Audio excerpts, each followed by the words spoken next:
गुरुजी, आप जी कहते हैं कि हीणे को ठाडे की ओट हो जाती है, तो ठाडा तो हीणे को पास ही नहीं फटकने देता जी, तो फिर ओट कैसे होगी, बताने की कृपा करें। ठीक है, देखो ये किसी का कोई भजन है, मैंने नहीं कहा, लेकिन मैं उसको कोट करता हूँ, उसका उदाहरण देता हूँ, वाणी में लेता हूँ कि गलती का पुतला इंसान कोई खोट भी हो जाया करे, हीणे मानस ने ठाडे की ओट भी हो जाया करे। ये अपना नहीं है, ये स्वरचना स्वर हम बोल देते हैं, लेकिन रचना किसी और की है। देखो इनका प्रश्न है सुमन का कि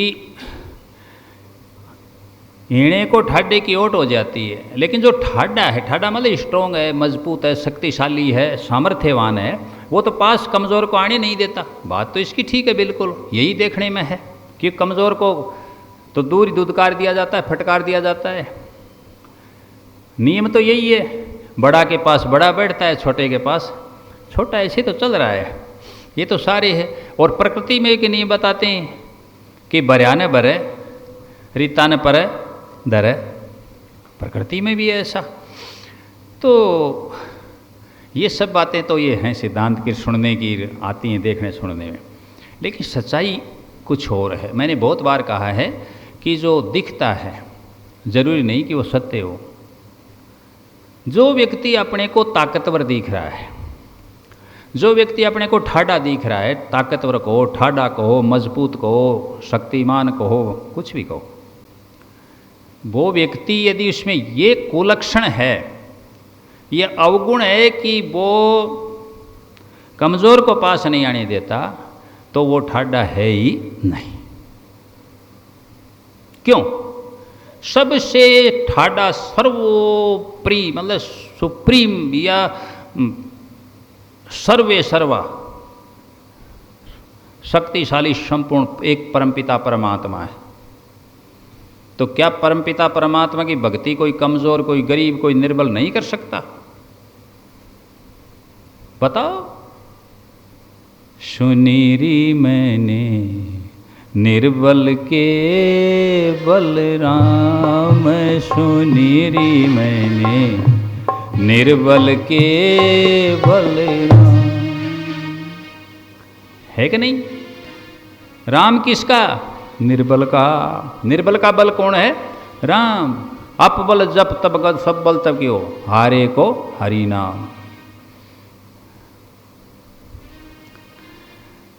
गज और गायकी की भी इसमें बात आई, द्रौपदी की भी बात आई। जब सारे बल थक गए तो जो सबसे बलवान था उसने मदद की कि नहीं की? तो सुनीरी मैंने निर्बल के बलराम। दूसरा और देखो, एक जगह एक और कहा गया है, गौर करो, कि दीन सबन को लखत हैं, दीन सबन को लखत हैं, दीन लखे ना कोई, रहीम जे दीन लखे तो दीन बंधु सम होय। गरीब सबके मुंह की ओर देखता है, देखता है ना, ताकता है ना कि कुछ दे दो, लेकिन गरीब का नहीं, गरीब की तरफ देखते हैं लोग, जो धनवान है वो, उनकी उधर नज़र जाती है, यदि नज़र पड़ भी जाती है तो फिरा लेते हैं। है ना सच्चाई? तो यहाँ रहीम जी कह रहे हैं कि दीन सबन को लखत हैं। जो गरीब है, दीन का अर्थ है गरीब, दिन नहीं, दीन है, गुरु दी बड़ी, दीन सबन को लखत है, दीन सबको देखते हैं, गरीब सबकी ओर देखता है। दीन लखे न कोई, गरीब को कोई नहीं देखता। रहीम जे दीन लखे, रहीम जी कह रहे हैं कि यदि कोई गरीब को देखे तो वह दीन बंधु सम होय। वह किसके समान है? दीन बंधु के समान है। दीन बंधु किसको कहा गया?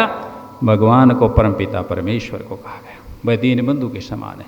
तो जो गरीब को पास आने ही नहीं देता है सत्संग प्रेमियों, वह बलशाली नहीं है, वह सामर्थ्यवान नहीं है, वह समर्थ नहीं है, वह शक्तिशाली नहीं है, वह ठाडा नहीं है, वह हीणों का भी हीणा है। सतना सत्स है।